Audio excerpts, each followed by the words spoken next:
Hi guys, welcome to my channel again. তো দেখো, চলে এসে নতুন একটা ভিডিও নিয়ে। তো আজকের এই ভিডিওটাতে আমরা মূলত আলোচনা করব অঙ্গনওয়াড়ি এবং আশাকর্মীদেরকে নিয়ে। তো বিশেষ করে এখানে অঙ্গনওয়াড়ি এবং আশাকর্মীদেরকে নিয়ে যে আপডেটটা উঠে আসছে, সেই আপডেটটা হচ্ছে যে অক্টোবর মাসেই সমস্ত আইসিডিএস এবং আশাকর্মীদের অতিরিক্ত 10,000 টাকা করে দেওয়া হবে। তো এটা কারা কারা পেতে চলেছেন এবং এটা কিসের টাকা, এটা সবচেয়ে গুরুত্বপূর্ণ বিষয়টা, কারণ এটা লেটেস্ট আপডেটটা, যেটা সমস্ত অঙ্গনওয়াড়ি আশাকর্মীদের কিন্তু অবশ্যই জানার দরকার।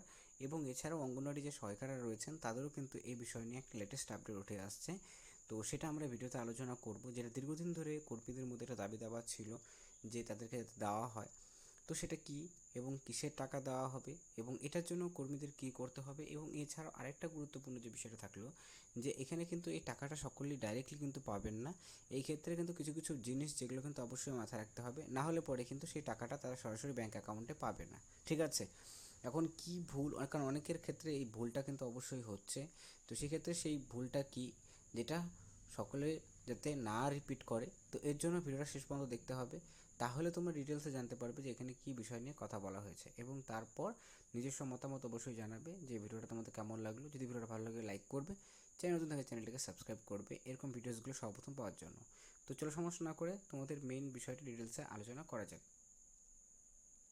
সো প্রথমত বলে দিচ্ছি যে এখানে যে 10,000 টাকার কথা বলা হচ্ছে, এটা হচ্ছে তোমাদের স্মার্টফোনের টাকা। ঠিক আছে? তো তোমরা জানো যে স্মার্টফোন নিয়ে কিন্তু অলরেডি এটা নিয়ে অনেকবার ঘোষণা করা হয়েছিল, আজ থেকে 1.5-2 বছর আগে ঘোষণা করা হয়েছিল যে অঙ্গনওয়াড়ি কর্মী এবং আশা কর্মীদেরকে প্রথমত ডিসকাস করে, প্রথমত যে ঘোষণা করা হয়েছিল যে 8,000 টাকা করে দেওয়া হবে। ঠিক আছে? কিন্তু পরবর্তী সময় কেন্দ্রীয় সরকারের অফিসিয়াল একটা নোটিফিকেশন রিলিজ করা হয় এবং সেখানে রিভাইজ করে দেওয়া হয়, 8,000 টাকার থেকে সেটাকে বাড়িয়ে আরও তোমাদের 10,000 টাকা করে করে দেওয়া হয়, যে অঙ্গনওয়াড়ি এবং আশাকর্মীদেরকে 10,000 টাকা করে স্মার্টফোনের জন্য দেওয়া হবে। এবং তারপর সেখানে কিন্তু একটা কন্ডিশনও থাকে যে এই যে 10,000 টাকা করে যে দেওয়া হবে, এই ক্ষেত্রে কিন্তু স্মার্টফোনের জন্য সেক্ষেত্রে 5G এনেবেল কিন্তু স্মার্টফোন হতে হবে, যেটা আমি তোমাদের আগেও জানিয়েছিলাম যে মোবাইলগুলো কিন্তু 5G হতে হবে। ঠিক আছে? তো এটা ছিল এক নম্বর কন্ডিশন। তো এখন কোশ্চেনটা রইলো যে দীর্ঘ 2-3 বছর, 2 বা 2.5 বছর ধরে কিন্তু এটা নিয়ে চলছে যে টাকা দেওয়া হবে, টাকা দেওয়া হবে, বাট এখনও পর্যন্ত কিন্তু তারা কিন্তু সেই টাকাটা পাচ্ছেন না। তো সেই ক্ষেত্রে সেই টাকাটা কবে পাবেন ফাইনালি? তো দেখো, ফাইনালি যে লেটেস্ট আপডেট পাওয়া যাচ্ছে সেটা অনুযায়ী অক্টোবর মাসে কিন্তু তোমাদের এই টাকাটা, নেক্সট মান্থে, তার পরের মাস, পুজোর যে মাসে রয়েছে সেই মাসেই কিন্তু তোমাদের এই টাকা যে প্রসেসটা, ঢোকার যে প্রসেসটা রয়েছে সেটা কিন্তু স্টার্ট হতে পারে। সম্ভাবনা সবচেয়ে বেশি রয়েছে যেটা খবর পাওয়া যাচ্ছে, সেক্ষেত্রে কর্মীরা 10,000 টাকা করে সরাসরি কিন্তু পেয়ে যেতে পারেন। এবং এক্ষেত্রে তাদেরকে কিন্তু স্মার্টফোন নেওয়ার পর সেই স্মার্টফোনের কিন্তু বিলটাও কিন্তু অবশ্যই দেখাতে হবে।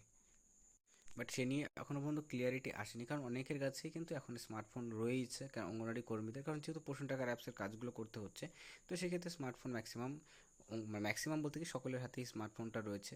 তো এই ক্ষেত্রে সরকারের তরফ থেকে যেটা দেওয়া হচ্ছে সেটার জন্য কোনো রিপোর্ট বা কোনো রকম প্রুফ চাওয়া হবে কি না, এটা কিন্তু দেখার রয়েছে। ঠিক আছে? চাইলে চাওয়াও হতে পারে, কারণ আমরা দেখেছি যে ক্লাস 12 বা 11-এ যে স্মার্টফোনের জন্য 10,000 টাকা করে দেওয়া হয় ক্লাস 11 স্টুডেন্ট বা 12 স্টুডেন্টদেরকে, তো সেই ক্ষেত্রে তাদের কিন্তু সেই প্রুফটা কিন্তু চাওয়া হয়। তো সেই ক্ষেত্রে অঙ্গনওয়াড়ি কর্মীদেরও কিন্তু সেই প্রুফটা চাওয়া হতে পারে। এর জন্য এই বিষয়টা অবশ্যই জেনে রাখা দরকার যে স্মার্টফোনে প্রুফ লাগবে কিনা, তাহলে পর তাদের কিন্তু একটা প্রুফ দেখাতে হবে যে তারা স্মার্টফোন পারচেস করেছেন। ঠিক আছে? বাট সেটা নিয়ে এখনও পর্যন্ত কোনো, যেহেতু অফিসিয়াল নোটিফিকেশনটা রিলিজ করা হয়নি, তো সেটা নিয়ে কোনো রকম ক্লিয়ারিটি এখনও আসেনি। আচ্ছা, যাই হোক, তো দ্বিতীয় জিনিসটা হলো যে কী সমস্যাগুলো হতে পারে। তো বেসিক্যালি অনেকের আছে যারা পুরনো, তারা অনেক দিন ধরে ব্যাংকের বই, তারা স্যালারি, যেহেতু স্যালারি তারা পাচ্ছেন, কিন্তু তারপর তারা অনেকভাবে করে আধার কার্ডে চেঞ্জ করেছেন, কোনো হতে পারে স্পেলিং চেঞ্জ, নামে স্পেলিং ঠিক করা হয়েছে, বা অনেক সময় হতে পারে তোমাদের হচ্ছে ডেট অফ বার্থে চেঞ্জেস হয়েছে বা অ্যাড্রেস চেঞ্জ হয়েছে, কিন্তু সেগুলো ব্যাংকের বইয়ের সাথে আপডেট করা হয়নি। তো অনেকে ভাবছে যে ব্যাংকের বইয়ের স্যালারি যেহেতু ঢুকছে তো কোনো সমস্যা নেই, কিন্তু নতুন করে টাকা ঢুকতে গেলে পরে সেখানে কিন্তু সমস্যা হতেই পারে। এর জন্য যাদের মনে করো এরকম ধরনের কোনো চেঞ্জেসগুলো করানো হয়েছে আধার কার্ডে বা প্যান কার্ডে, তো তারা অবশ্যই কিন্তু আবার নতুন করে সেই পার্টিকুলার ব্যাংকে তোমাদের নতুন যে কাগজগুলো রয়েছে সেই কাগজগুলো দিয়ে একটা কেওয়াইসি কিন্তু অবশ্যই করতে হবে। তাহলে তোমাদের এই সমস্যার সম্মুখীন কিন্তু আর হতে হবে না। তো আশা করি